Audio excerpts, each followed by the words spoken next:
Malam itu, di Kampung Gajah, Pahang bermula dengan ketenangan yang menipu daya. Ahmad, yang pulang ke kampung untuk menjaga rumah pusaka datuknya, sedang duduk di ruang tamu sambil ditemani bunyi kipas siling yang berputar ligat. Suasana kampung pada waktu malam sememangnya sunyi, hanya dihiasi bunyi cengkerik dan desiran angin yang menampar lembut daun-daun pokok di halaman. Ahmad menyangka malam itu akan berlalu seperti malam-malam biasa yang lain, damai dan membosankan. Namun, sangkaannya meleset sama sekali apabila jam dinding berdenting tepat pukul 1 pagi. Tanpa sebarang amaran, satu bunyi letupan kecil kedengaran dari arah jalan utama, diikuti dengan serti merta oleh kegelapan pekat yang menelan seluruh kawasan kampung itu. Kipas siling yang tadinya ligat perlahan-lahan berhenti berputar, mematikan satu-satunya bunyi yang menemani Ahmad.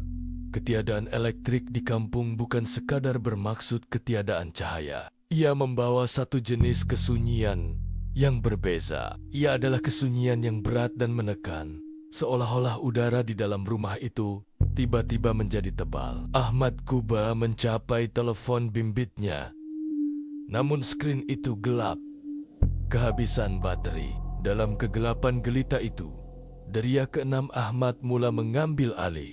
Dia merasakan bulu romanya meremang bukan kerana sejuk, tetapi kerana satu kesadaran yang tiba-tiba menyelinap masuk ke dalam mindanya. Dia tahu bahwa apabila cahaya buatan manusia padam di kawasan pedalaman sebegini, sempadan antara dunia nyata dan dunia haib menjadi semakin nipis. Dan dari kegelapan di luar sana, nalurinya menjerit bahwa ada sesuatu yang sedang memerhatikannya. Dalam kegelapan yang menyesakkan itu, deria pendengaran Ahmad menangkap sesuatu yang tidak masuk akal. Bunyi itu bermula dengan perlahan, satu geseran kasar yang memecahkan kesunyian malam. Pada mulanya, Ahmad menyangka ia hanyalah bunyi pelepah kelapa tua yang jatuh ke tanah atau musang yang mencari makanan. Namun, semakin dia menajamkan telinganya, semakin dia keliru. Bunyi tapak kaki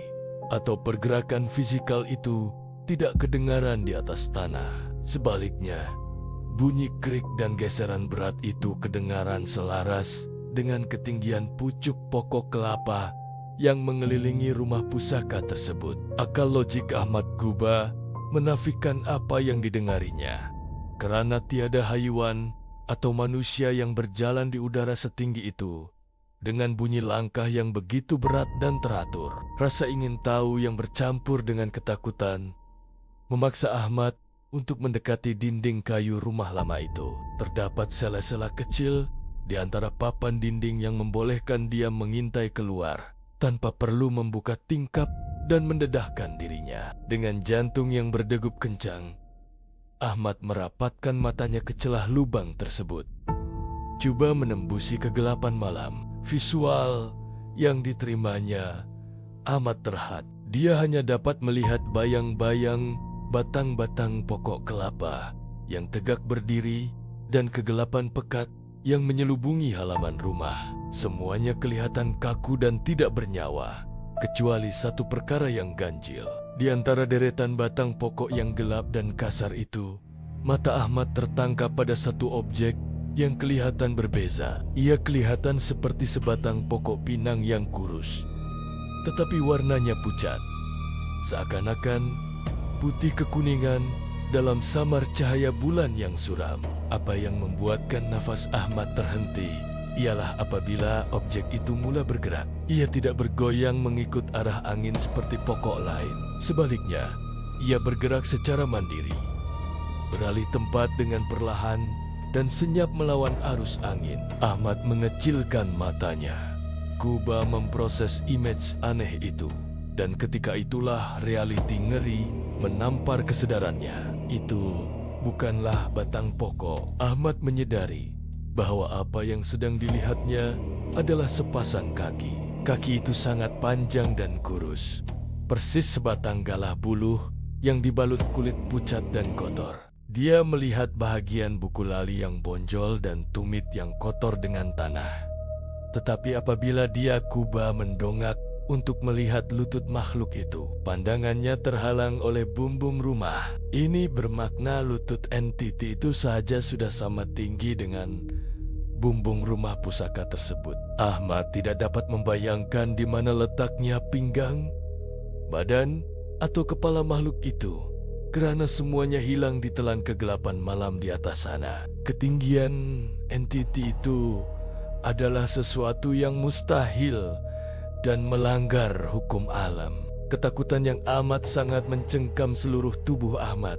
Sebaik sahaja dia memahami apa yang sedang berada di luar rumahnya. Dia menyadari bahwa bunyi geseran yang didengarinya tadi bukanlah bunyi angin, tetapi bunyi pergerakan tubuh makhluk itu yang melanggar pelapa-pelapa kelapa di tempat yang sangat tinggi. Ahmad serta-merta menahan nafasnya, takut bunyi hembusan nafasnya sendiri akan didengari oleh entiti gergasi itu. Dia menggerakkan kakinya seinci demi seinci ke belakang, menjauhi dinding dengan penuh berhati-hati, agar lantai papan tua itu tidak berbunyi. Setiap sendi di badannya terasa kaku, dan peluh sejuk mula membasahi dahinya. Dia tahu dia sedang berhadapan dengan hantu galah, dan makhluk itu sedang berdiri betel-betel di luar, menjulang tinggi ke angkasa. Mungkin sedang menunduk mencari mangsa di bawah. Usaha Ahmad untuk menyembunyikan diri di sudut paling gelap bilik itu ternyata sia-sia apabila bunyi geseran di luar tiba-tiba berhenti. Entiti itu tidak beredar pergi ke tempat lain. Sebaliknya, ia mengubah posisinya dengan pergerakan yang berat, dan sengaja sia-sia ia tahu ada nyawa yang sedang bersembunyi di sebalik dinding kayu itu. Kesunyian yang menyusul jauh lebih menakutkan daripada bunyi tadi, kerana ia membawa ketegangan yang menyesakkan dada. Dalam keheningan yang mencengkam itu, satu bau yang meloyakan mula meresap masuk melalui sela-sela dinding papan yang renggang. Ia adalah bau hapak yang tajam dan asing, satu campuran ngeri antara lumpur kering, air payah yang bertakung, dan daun-daun reput yang sudah lama mati di lantai hutan.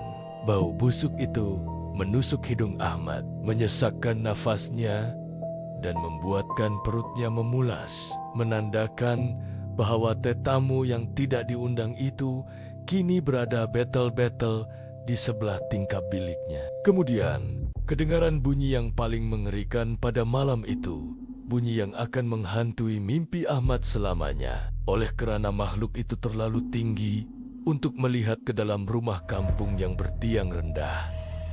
Ia terpaksa melakukan sesuatu yang menyakitkan secara fisikal. Ahmad mendengar bunyi tulang temulang yang berkeriut kuat dan kasar, seumpama dahan-dahan kering yang dipatahkan secara paksa. Krak, krak, bunyi itu berulang-ulang, satu simfoni ngeri yang menandakan makhluk gergasi itu sedang membongkokkan badannya yang panjang secara paksa, merendahkan torso dan kepalanya dari ketinggian pokok kelapa untuk menyamai paras bumbung rumah. Setiap inci penurunan itu diiringi dengan bunyi geseran kulit kasar pada dinding luar, seolah-olah ia sedang memeluk rumah itu dengan anggota badannya yang kurus. Mata Ahmad terpaku pada lubang angin berukir yang terletak di bahagian atas dinding betel-betel di atas tingkap Nako. Selalunya, lubang itu hanya menampakkan kegelapan langit malam yang damai. Namun kini, cahaya bulan yang samar disekat sepenuhnya oleh sesuatu yang besar dan pejal. Di sebalik ukiran kayu itu, Ahmad melihat satu permukaan kulit yang pucat, berparut, dan kotor. Kemudian, objek itu beralih sedikit, dan sepasang mata yang merah menyala muncul di celah lubang angin tersebut. Mata itu tidak berkelip, merenung tajam ke dalam bilik, mencari kelibat manusia yang sedang ketakutan di dalamnya, seolah-olah sedang meneliti mangsa di dalam sangkar.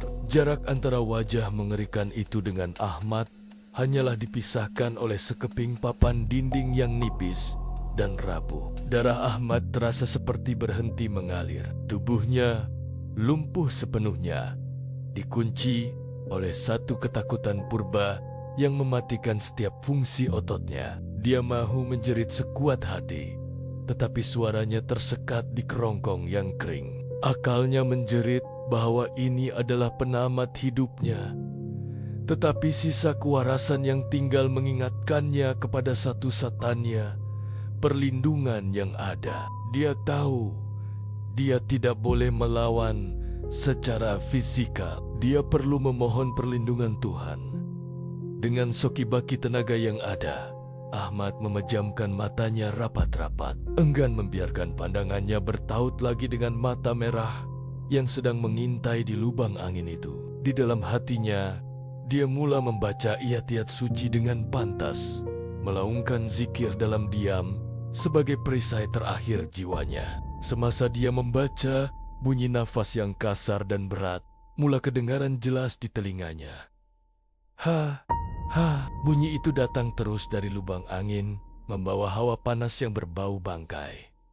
Tiba-tiba, rumah itu bergegar dengan kuat. Angin yang tidak tahu dari mana puncanya bertiup kencang secara tiba-tiba, menghentam dinding rumah Sioliola. Makhluk itu sedang marah karena tidak dapat memasukinya. Dinding papan berbunyi, sikonekan mahu roboh, ditekan oleh berat badan yang besar itu.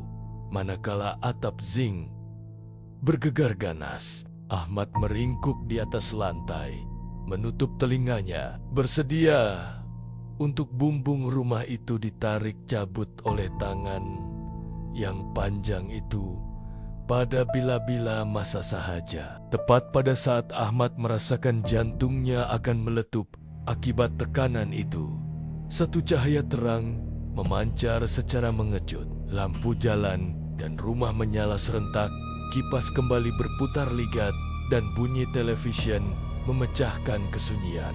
Serentak dengan itu, kehadiran berat di luar lenyap serta-merta, seolah-olah ditarik balik ke dunia haib. Keesokan paginya, Ahmad menemui bukti fisikal di halaman rumah. Di atas bumbung terdapat kesan lumpur basah dan pelepah kelapa yang paling tinggi didapati patah, seolah-olah dipijat. Ingatlah, hantu galah sentiasa memerhati dari ketinggian apabila dunia menjadi gelap. Jangan lupa tekan butang subscribe dan kongsikan pengalaman seram kampung Anda di ruangan komen.